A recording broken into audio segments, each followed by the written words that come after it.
Ladies and gentlemen, over the past year I've been struggling with my chess calculation. Despite having a great results on chess puzzles, help of my coaches, daily routine of solving them, I still didn't know how to apply them when it comes to the tournament games. And at one point, one of my past coaches mentioned one idea how I should actually apply the correct way of thinking during the game. At this point, everything changes. So in this video, I'm going to break down how you should approach different moments and how you should apply the knowledge of solving puzzles to your tournament games. And most importantly, how to identify the moment when it's a tactical position or when it's actually sharp, but you need to create a plan. In this video, we are going to solve different kind of puzzles. So practically speaking, when it comes some new puzzle, you can pause the video, try to solve it, try to identify it, and then see the solution, because I'm going to quickly bring out the solution. We're going to do like maybe around 10 to 20 puzzles, and the rest of them I'm going to put in my description so you can download. Let's start. So what you should firstly notice when it comes to any position on your board, on your tournament board, on any sort of exercise, is the king safety. King safety is really important in chess. Without kings, you know the game is not possible to be played. On the other side, without safe king, we don't have healthy game. Here, both kings are actually not super safe because white is having the backrack problems. It means that if we leave with both rooks, we're gonna receive checkmate. On the other side, king on f8 is not safe because there is so many pieces around the king. So this must be tactical position. Here, it's not any sort of planning. We are not looking at pawn structure. We are looking for tactics. We are seeing that queen is hanging here, for example. And if we take the queen, obviously, they're gonna retake the bishop and open up, target the queen on h7, while threatening to take the rook on e1 and give a checkmate to our king. So it means now if we recapture here with knight or with queen, we are losing the game. If we move the rook back or move this rook out of the way, we are losing the queen. And actually in this moment, we are even piece down, as you see. So we need to also apply the moves that calls priority moves and candidate moves. So in each position, you are looking and taking care of your priority moves. Checks and captures, that's the first one. Second is direct threats. That means checkmates in 1, 2, 3 moves or threatening the queen, which is number one blunder in chess. So what it means, like when you take this queen, which is like the most valuable capture, that's the first thing you calculate, you take a look what they can take. So the most valuable piece is the rook, and if they take the rook, you're safe, right? Because there is no any other threat after that. Like they're not threatening anything, so you can safely continue, maybe take on h6, even take on e6, so the game is continuing and ongoing. If they take here, they have a threat after that on queen and checkmate. So the only move that can save you here, it's check on their king, right? Because it means they need to play with king or to play something around king to save the king. That means that when you go queen h8, you lose the queen, right? But you also have the option of taking the bishop. When you take the bishop, it's coming with check. It means king needs to react to take back. And this is something what it's called the forcing moves. Then you take the bishop with your knight with check. And when the king moves and target your knight, you just safely bring your knight back. And this gives you the game with piece up. So from complete panic and mess on the board, you can conclude the solution in just few minutes when you realize about the king safety, the forcing moves on the board, like how many captures and checks you have, and also if that doesn't exist, you're looking for plans, which we're going to see in next examples. So that was first example. The next example we have here is some normal middle game position where it seems like there is nothing too crazy, right? In this position here, we are seeing some possible captures like bishop takes g6, bishop takes e7.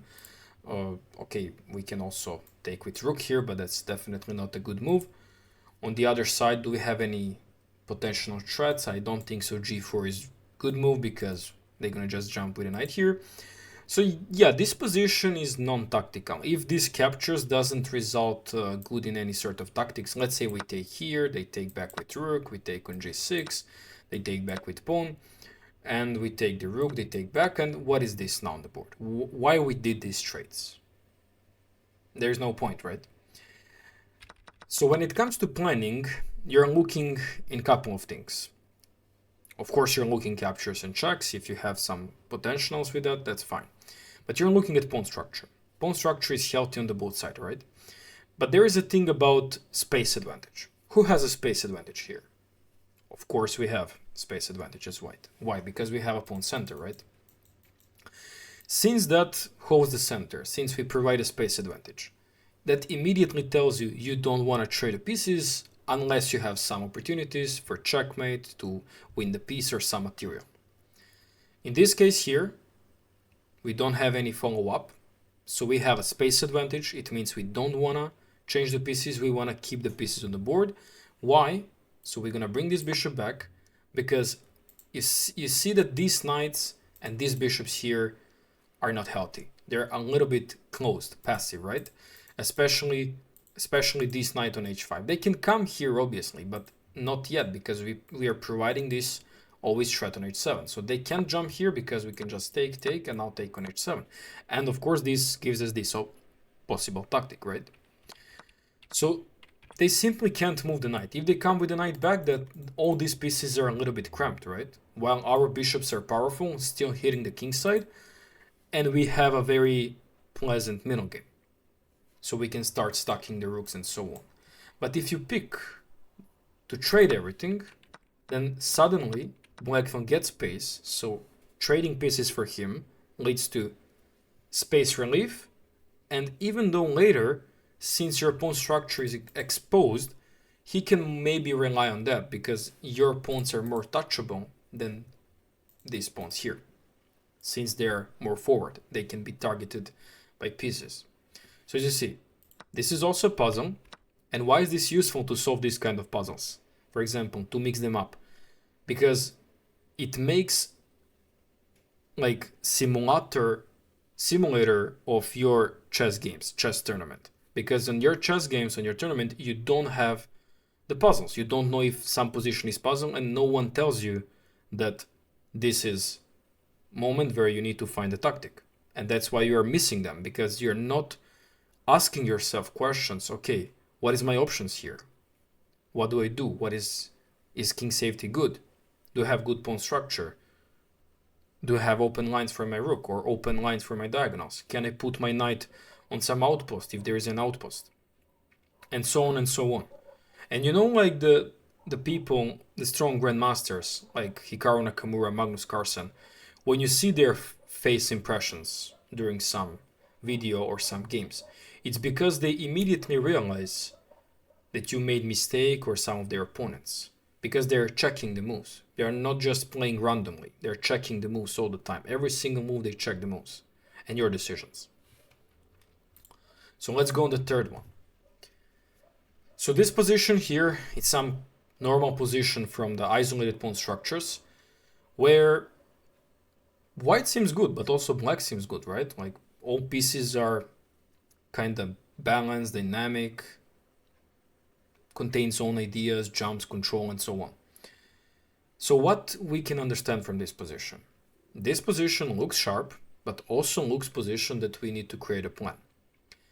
Since black's pieces are a little bit more dynamic than white's pieces, as you see, like these bishops are having a huge control on this diagonal, knight is blockading the pawn, also controls the center. This knight seems like a great defender, also controls f4. There's a queen, there's a rook. So position is ready for some fight. But on the other side, position is not crazy, right? Because kings are safe.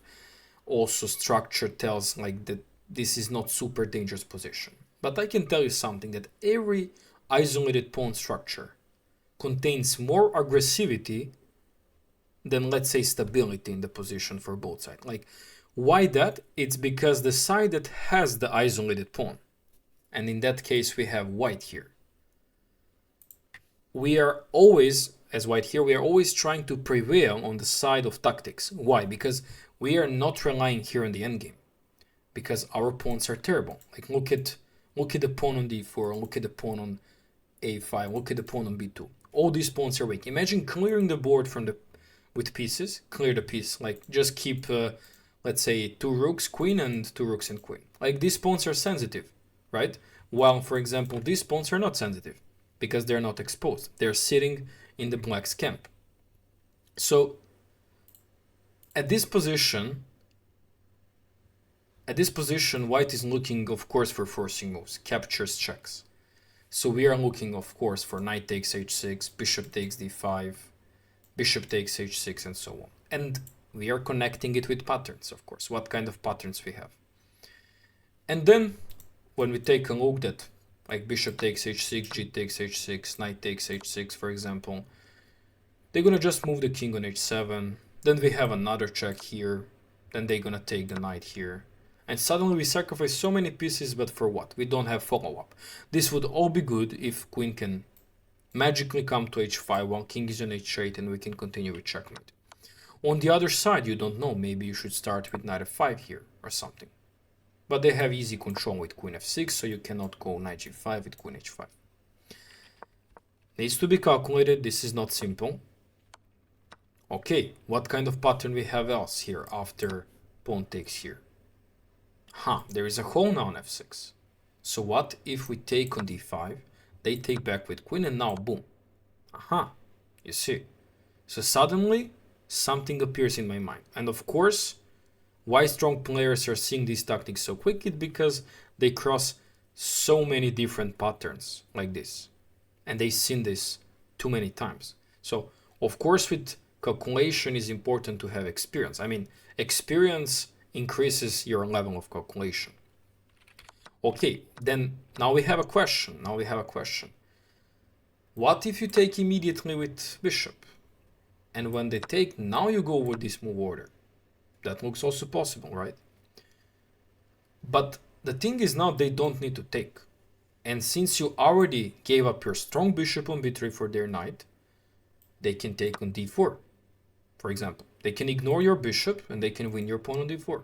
And they can just continue the game. Of course, you took the pawn on h6, which is sort of defender, but okay, you don't have any more bishop pair. I open the d line. I'm ready for trading because, you know, Black likes to trade pieces in this case. Since, again, this pawn is exposed, and if we go into the endgame, he can easily attack this pawn here.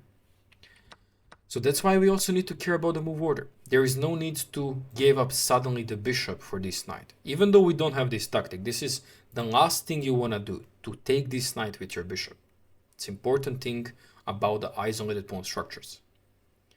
So okay, what can happen? So bishop takes h6. What if they don't take your bishop? What if they play something else? Like let's say they jump with the knight here. Okay, in that case, since they move the knight here, their intentions are clear. They wanna win the pawn on d4. Okay, they have a knight protecting here. Your bishop is stuck. Maybe it's time to take this knight. But you want the pawn on the king side. They take back with their knight. And okay, now it's time to jump in the middle. King is open, right? So let's try to put both knights here, then jump with queen. Let's start attacking. Let's start showing that our position is ready for attack. So let's say we jump here. Can they take on d4? We can take back. They take back here. And now some move like queen f3. We don't trade queens because we don't like trades, as I mentioned. We are threatening rook e4. And also there is a pressure on f7, as you see. So you see how this could change your game. This is very important. So let's continue with the examples. Okay, so here's the thing about the endgames. Especially when it comes to the pawn endgames, you have to be really careful with your moves. In the middle game, you can play move here and there, make mistakes, dubious moves, and so on, but you still have a chance of relieving your position. When it comes to the endgame, if you make one mistake, and if your opponent is having just a little clue about how to punish you, that's it, game is over. Especially when it comes to the pawn endgames, because pawn endgames are very well known for, there's just 3 results. Black win, it's a draw, or white win. There is no like evaluation such as white is slightly better or black is slightly better, or it tends to be equal and so on. No, it's a draw, win, or lose. That's it. So here, let's discuss this endgame. We are aware that if black tries to go on the other side to get this pawn on f6, we can push b5, and then suddenly this pawn becomes passer and queen, right? So we know that one thing is solved, right? King can go there. So we are looking firstly at concepts of this position, and then we are looking for candidate moves and possibilities. Okay, what happens if king suddenly goes on c6? So if black is on move here, if he goes here, we can just step in.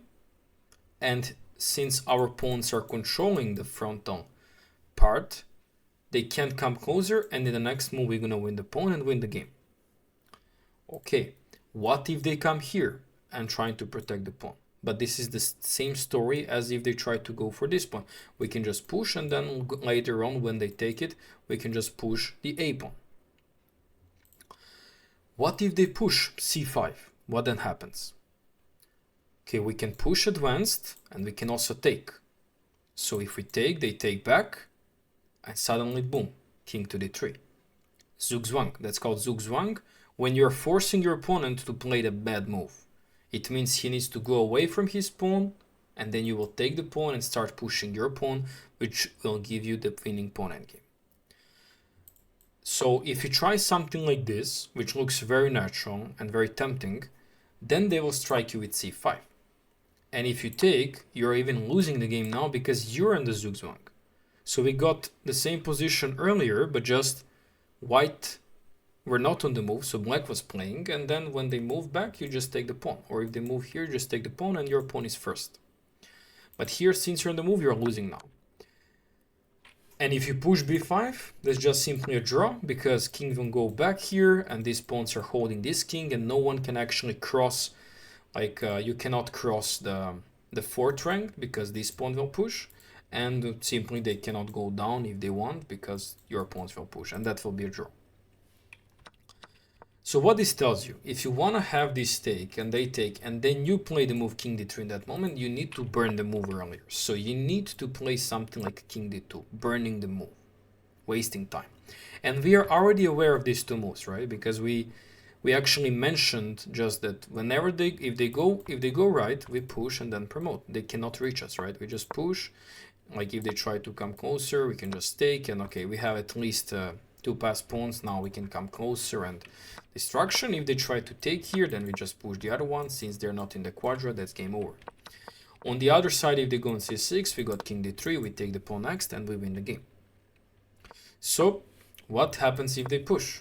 Then we just take. And we are aware of the thing that when they take, we just go up, right? But what happens if they stay, like king c6? In that case, we can't go up because we're gonna again lose. They're gonna put us in a Zugzwang. That's why we are burning another move. And the power of these double pawns, maybe it's not in the middle game, but you can see in the end game that takes a little bit bigger activity. Because they can't go on d6, they cannot burn the move back, since the pawn is controlling that. If they take, we know what will happen. And if they go down, here we go, king d3, and now they're not able to take our pawn and protect their pawn. And now game is over. We're gonna promote a pawn later. So that's how you're approaching the endgame. You need to calculate every single possibility, because simply there are not so many of them, and it's easier, right? You need to count all of them, to calculate all of them, to be sure that you can enter something like this. Let's go on the next one. This position seems like came from some Sicilian, Sveshnikov variation, something like that, or some Benoni, some things like Benoni, maybe. And here's a question. What you should do here as white? White to move, of course. Should you look for tactics or strategy planning? Of course, you're always starting with tactics because you're looking captures. Okay, you can capture the knight, but is this good? Not, of course.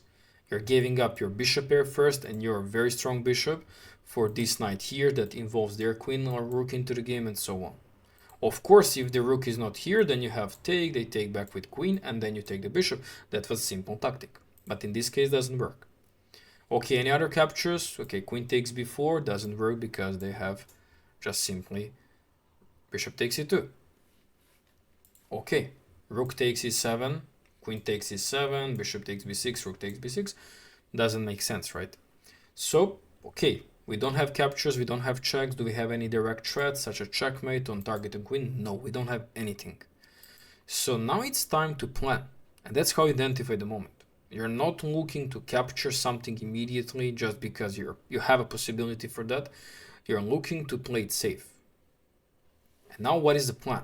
Firstly, when it comes to the plan, you're looking what your opponent wants to do. So you can actually see if you need to defend from something, to search for active defense or passive defense. In this case, we are seeing that they're threatening to jump with knight here, target our queen and win our bishop. In these positions, when it comes to pawn structure, now when you ask yourself about a pawn structure, you're seeing that bishops are very active. Like, it could be active in the open game, like our bishops are very active, right? This bishop is very active. Maybe this one not too much, but this bishop can easily come to the game. Depends just on what will happen next. So we don't want to give up the bishop. That's why we are playing b3, restricting this square, and perfectly generally restricting this knight. So that's a good start. Okay, let's say our opponent is playing something like bishop f6. He wants to put the bishop on this diagonal. He wants maybe to play at some point e4 to do something about it. What is our next plan? Then you're looking in what is your worst piece on the board. If bishop is good, this bishop is a good defender and good protector over d5. Rooks are fine. You don't have any, again, tactical flow, because after every of your opponent move, you're trying to see do they have any threat. And we are not really thinking that e4 is a threat. You can always move your rook somewhere, and then this pawn becomes exposed pawn, so you can later maybe even take this pawn. So this is not a big threat. That's why we are taking action and realizing that our knight is absolutely restricted. Knight is not having any way to go. In this case, we are looking where this knight will come in the future and be so annoying piece for our opponent. And then you realize that what if my knight comes on the square such as e4 or f5? Is it possible? Can you come there? It's not possible this way, not possible this way. You can't jump on f5. So you need to practically go on d2 or c3. It's still not possible. Okay, e4 looks beautiful, but it's not possible. What about d3? d3 seems like if they take, you're fine with that because bishop pair is bishop pair. And d3 also attacks here. That's a good pawn, right? On the other side, it supports the middle, like supports f4 breaks or e5 or something like that. And how do you come on d3? Knight c1, knight d3. We are not scared about any e4. We can just, move our rook even with tempo, attack their bishop. And okay, they made a restriction for us. But that doesn't mean that this move is good, because this pawn is always hanging. And on the other side, we can even bring the knight back, and now there is another good square for our knight. d4, then c6, or we can go on f4, you see? So you're checking every opponent's possibility and what will happen later after that. What kind of information and overview of the position you can get after your opponent's move, because you started with your plan. This is not just like basic example. You started with your plan. They stop your plan with this bad move, which doesn't even work because later pawn will hang and you'll take it. But they stop your plan. You can go on d3. But what opens? Opens the possibility to come with your knight on d4 or f4 by going just back. And there is nothing wrong about that. You are not in danger. There is no tactics. You don't need to rush. Many people in chess actually thinks that if they don't execute their plan immediately, what they see, what they imagine immediately, they think they're gonna lose some time, opponents will find some tactic, they will win the game. No, in chess is really important when it comes to calm positions where you need plan, and your opponent is also searching for a plan. You need to have a, stability, patience, to wait, to go slow, to not rush. Of course, when fire opens, you go and attack. Okay, so let's go on the next example. Okay, here we got some, it's not like the middle game, but it's close to the end game, of course. And here, white on move, of course. You can pause the video, of course. In all segments, it matters to pause the video and try to calculate yourself. But we see there's a lot of captures. We have the capture on e7, which doesn't make sense. It loses the rook. We have captured the rook. They capture back, activate the knight. Also, we are seeing that both pieces, like bishop and knight, are in the moment are restricted. Okay, bishop is not too much because he can take the pawn and so on, but knight is absolutely restricted. It means that knight cannot come in the game in the moment. Okay, what other captures we do have? We have a capture on a7 with this and this, right? So if we capture back here, if they capture the rook, we win this rook, and then we make a pin on the king, right? And this is very annoying pin. Whenever they have king on the back rank, not having proper gap, they have a gap, but the bishop is here. And it means if any check happens, bishop needs to hold on f8 to put, and then we got these tactics, right? So this is some pattern recognition, what can happen. And that's how you can connect with possibility in your game. So we are seeing these captures. If we take here, they take back and they simply activate the knight.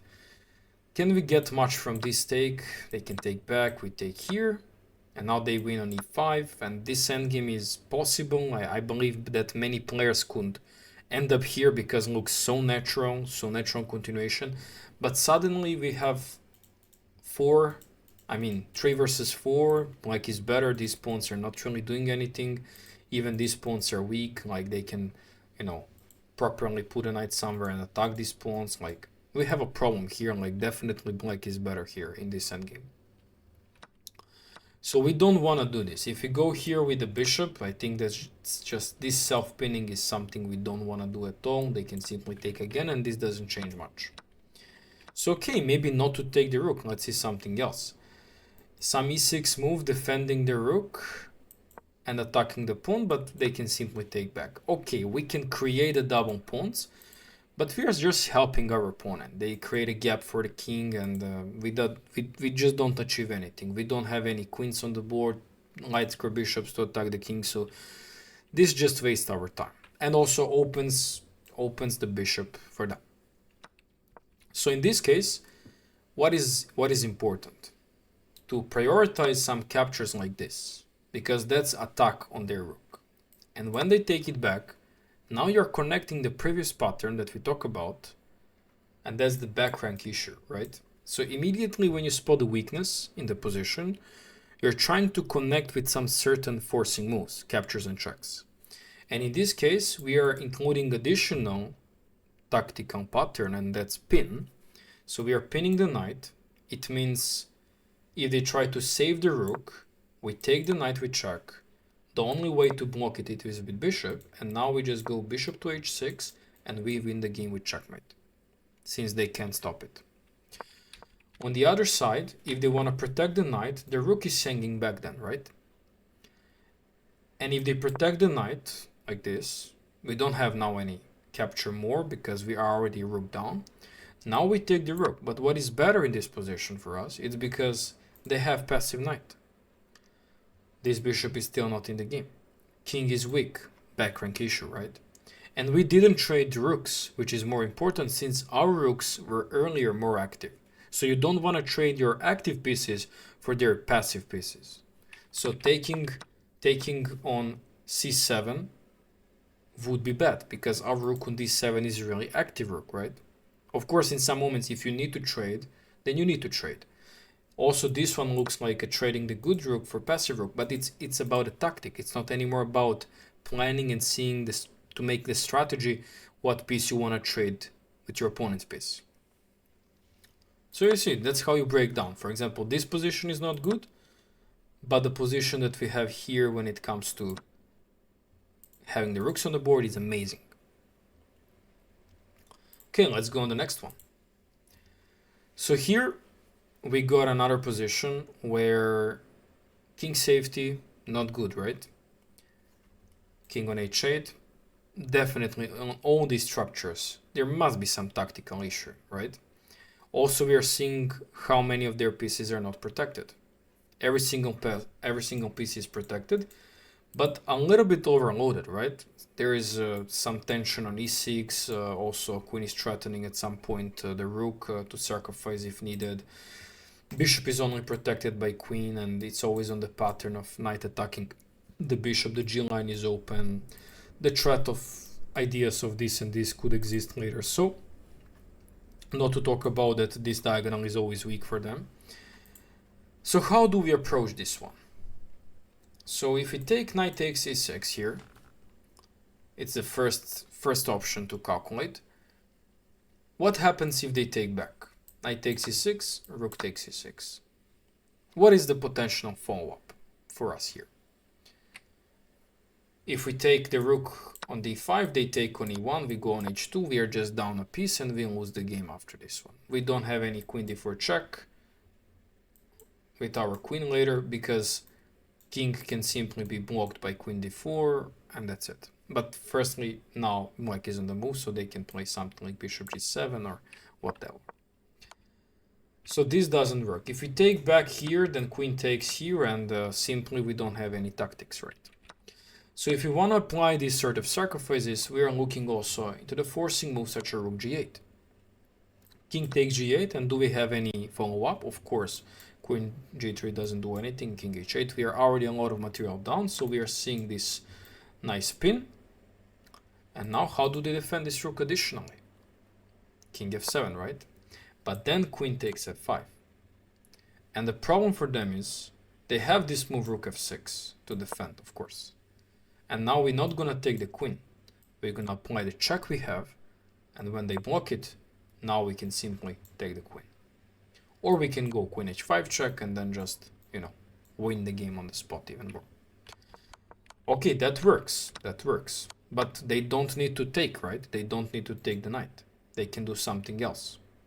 For example, what if they just move the queen c6? What this changes? Like what they attack with this? If you move the knight somewhere back, your rook is falling on e1, right? So you can't move the knight. And they have a threat on your knight here. So how do you defend this knight? Do you have any rook g8? They take back. Do you have any follow-up? Nothing much. You don't have any more checks here.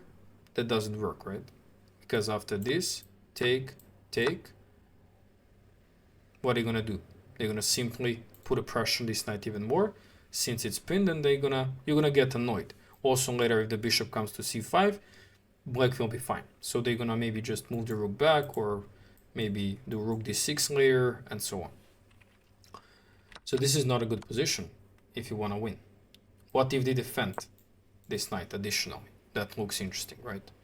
They move the bishop on g7, you bring the other rook, and okay, now we provide additional pressure. We just won important pawn. We're gonna play maybe knight g5 or take the bishop in some cases, and we have some tension. It's important that all our pieces are protecting each other's, and the best strategies in your games is when it comes to mess on the board, like in these structures, is to focus on the piece safety and connections. Don't overload one piece that protects many other pieces. Focus to have protection altogether. Okay, now maybe you ask, okay, if we take with knight, can we take it with rook? Because if they take here, we can take here, right? That's also possible. That's also very possible. Do they have any other inclusion here? Maybe yes. Maybe have this rook to e5. When we take here, they will take back, and so on. So this is also possible in continuation, like we deleted the pawn, so we apply this tactic on both, and that works for us, and that's great. It's important to mention that after rook takes e6, if they go something like rook d1, we can just simply take it with our queen, and if they try now something like this doesn't work, because now after queen d4, game is over, and like anyway, we are exchange up here. So that was another example about tactical position and moment of disaster. Here we are black, not white now. And despite having many opportunities for check, queen g1, queen g3, queen h1, even preparing later and so on, there is only one solution here for black. And it's about planning the checkmate. Planning the attack. we are seeing that knight is out of the game, and that's our benefit. But our biggest problem is this rook being pinned from the queen.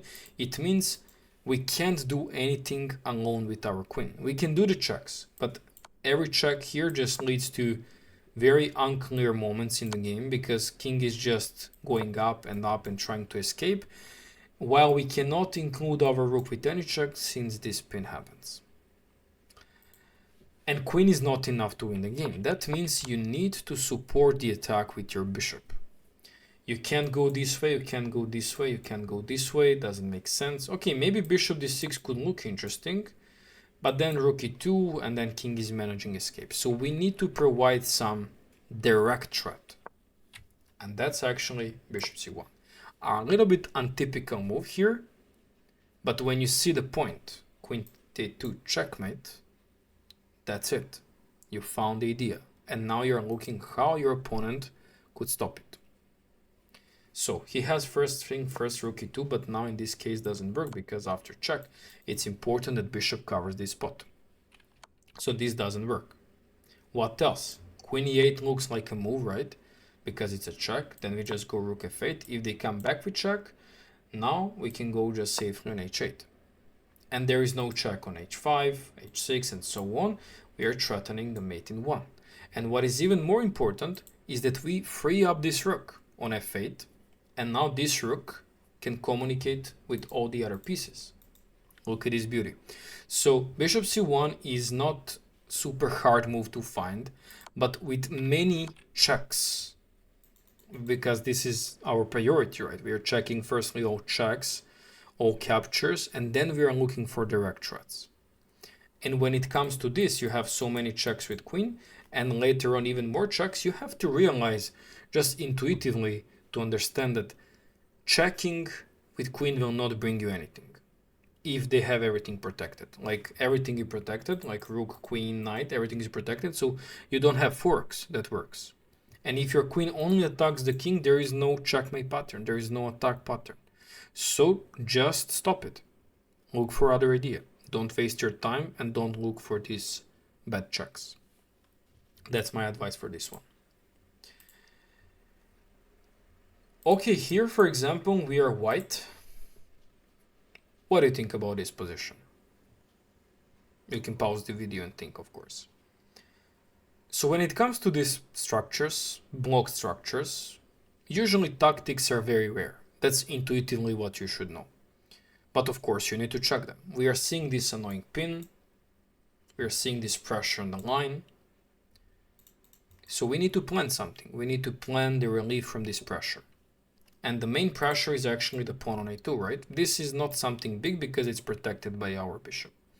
And the first thing that comes to my mind intuitively is just to play a4, to crack this rook on a6, tell him that he needs to now go back to do something on the other side because I completely stuck him with the move a4. And then I'm gonna think about making this rook active from the center. That's it. That's how you solve your problem. You feel the pressure somewhere, you see that it's not sharp position, it's not tactical, it's about a plan. You see the problem, you solve the problem. Of course, take care of your opponent's plans here, if there is any knight jump or bishop attack capture, what they're threatening. They don't have any break, unfortunately, because you have super control with your pawns, and so on. And you're better after that. That was a calm position. Okay, what about this? Looks equal in material, but is this sharp moment? Yes, of course. Why? Because both kings are not stable, especially the king on f8. It's along the line of our rook, our queen, and so on. But our king is also not super safe because there is always some very nasty diagonal, to not talk about the back rank issue if the rook goes up and so on. And intuitively, king, if stays on g8, then we always have this move f6 to finish the game because it's pinned. But what this stops us to play f6 immediately, to sacrifice the pawn and trying to open up the line for this rook, that immediately should come to your mind. You don't care about the pawn material, you don't care about anything else, you're caring about how your attack should work the best way possible. Because their threat is to play f6 themselves, and with that one, They're gonna simply control the e5, the g7. They're gonna make this beautiful pawn chain, and the attack doesn't work because both pieces are blocked then. So f6, amazing move. Sacrifice. Okay, there is two things: capture with pawn, capture with bishop. What happens if they naturally capture with pawn? Then we have a this check. King goes here, and now queen g7 comes. So for just one pawn, what we got? Super activity, making the king walks towards center, targeting the rook. So the only move to save the rook is this one. And now we can just take on h7 and win the rook later. Then maybe bishop to f5, bring the other rook to the game, and at least we're getting the exchange, which gives us game better. And that's enough to calculate from this line, because you don't need to calculate any more further. If this happens on your board during your calculation and later when your opponent plays the moves, if this happens, then you're going to calculate. You don't need to specifically waste the time here and start calculating something. So what happens if the bishop takes? Then of course we need to calculate rook takes, because that's very natural, very intuitively normal.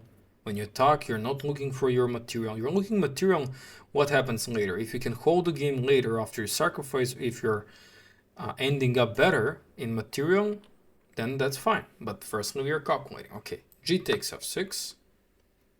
And now what kind of checks we have? We have checks again on h6, but that seems like king is coming towards center and our bishop is not really helping the attack anymore.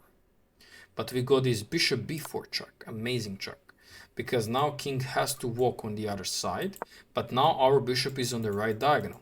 He's controlling more important squares that he would control if he end here, because now after something like king e7, bishop is on the wrong spot. He's not good doing the well diagonal. So don't be affected by only one check. You can easily miss the right one. You can even miss that you have two checks on the board by obsessing with only one way of looking on the board. So that's why this check works. King to e8, and now queen g7 is enough, because you're threatening the rook. This rook doesn't have anywhere to go. If they go here, we can just take. It's not the same story. If they try to, protect the rook with the other rook by moving the king, then I'll just bishop f5. They will move, you take the rook, and that's game over. So f6, important to catch, otherwise they're gonna play f6. Let's say you play something like rook to e1 and they play f6 here. Of course you're still better, but the game is completely different now, because they provide stability and maybe they can survive. Okay, and now the last example we're gonna examine here is something that could happen very easily in your games, that you got, let's say, initiative and attack on their king while you sacrificed earlier something. You can fairly see here that white's pieces are more active and ready to attack, while black's pieces are definitely not active and passive. But if they make it active, they're gonna be better since they're knight up, right? So how do you approach this moment? You have again plenty of checks, like queen b5, queen a4, queen c6, right, everything of that. But is there any of these checks brings to you? What that brings to you? Like let's say you start with queen c6 check, then they go king e7, and do you already see now how they defend? You go rook b7 and they just go king f6. Game is over. Black is safe. You don't have the dark square bishop, you don't have knights, you don't have pawns in front of their king. King is escaping. He will go g6, king g7, develops the knight, and that's it. Unfortunately, that's true. Game is over. King is safe. So you need to restrict the king to not walk. To not walk king e7, king here. That's why checks are bad. So that's very important. Not every check is good check. How do you restrict that? If you go something like queen a3, which looks interesting, they can just play knight e7 and they can castle. Maybe I didn't mention that black could castle in this example, but they can, and they can castle. Even without castling, they can play f6, king f7, they will be safe. So this doesn't work. Okay, what about queen e7? But this brings additional idea. Rook b8. So the only logical defense is to play something like knight e7 and try to block it with knight c8. If you go rook b8, which is of course intermediate move that we need to consider, they go knight c8. And now important move, it's not again check, they're gonna play again king e7, king f6, is to focus on this knight and not allow king to walk on e7 and f6, and that's c5, controlling e7 and targeting the knight. Calculation on tactic. Okay, the only way to defend this is to bring the king to d7 and defend the knight. But this actually comes to a problem because after rook b7 check, king needs to walk away back on e8. Now you can go for the queen c6 check. King goes to f8. Rook to d7. Only move to stay connected with knight is to go queen to e8. And now since the knight is completely trapped, as you see, can't go anywhere, queen c7 with the same idea like we did earlier with queen e7, but just now connected with d8, and that's actually how we win the game. Wherever the knight moves, we're just going rook d8, and that's it. King cannot go on g7. That's the power of making the initiative after initiative. So initiative is when you attack and use every single moment to tell your opponent that he made mistake and you're providing the pressure here. That's actually what is best practical idea in chess. When you got initiative, to just grab it and don't let it go. Okay, I think I showed you more than 10 puzzles. The rest of them I'm gonna put in the description and you can take a look and check it out. But what is even more important, you need to practice these puzzles daily. And on chess.com, there is a lot of puzzle possibilities that you can do, different kind of theme topics, everything together. So I'm gonna also put the link down in the description there because chess.com is only allowing, I think, 5 to 10 free puzzles. But if you buy their plan, like the lowest plan they have, like I think that's gold plan, you can get unlimited puzzles, and that's how you can practice your puzzles daily. You can also specifically adjust your topic in the puzzles by creating the custom puzzles and then applying these ideas that I mentioned in this video. I'm gonna also leave description the link for the chess.com puzzles upgrade link to get more puzzles, to practice more, and to be ready more for your tournament games. I hope you like this video. If you have any feedback on that, if you like it, generally these kind of topics, please leave there. I would like to hear your thoughts. And I'll see you in the next one. Bye bye.